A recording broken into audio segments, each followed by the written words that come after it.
बिस्मिल्लाहिर्रहमानिर्रहीम। उर्दू डिस्कवरी के मोअज़्ज़ज़ दोस्तों, मैं हूं उस्मान हफीज़। अस्सलाम वालेकुम। एक और मालूमाती वीडियो के साथ हाजिर हूं जो कि इंडियन स्पेस रिसर्च ऑर्गेनाइजेशन के बारे में है कि जिन्होंने वन वेब के 618 सैटेलाइट नक्षत्र में से आखिरी 36 को मदार में लॉन्च किया है।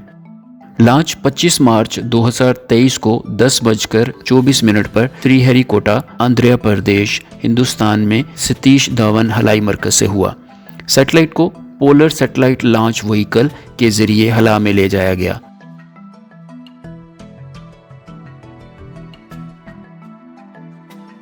जो कि इंडियन स्पेस रिसर्च ऑर्गेनाइजेशन के लॉन्च बेड़े के वर्क हॉर्सेस में से एक है।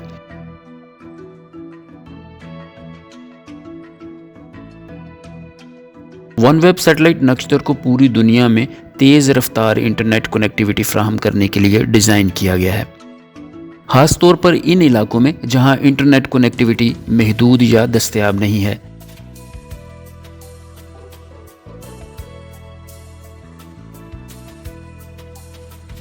ये नक्षत्र तकरीबन 1200 किलोमीटर की बुलंदी पर कम अर्थ मदार यानी कि लो अर्थ ऑर्बिट में काम करेगा।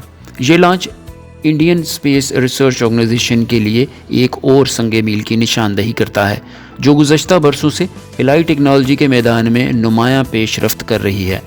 इस लॉन्च के साथ इंडियन स्पेस रिसर्च ऑर्गेनाइजेशन ने अब तक कुल 394 सैटेलाइट्स को खला में छोड़ा है, जिनमें 111 गैर मुल्की सैटेलाइट्स शामिल हैं, जो इसे सैटेलाइट लॉन्च मार्केट में दुनिया के सफ़े अव्वल की खिलाड़ियों में से एक बना देता है।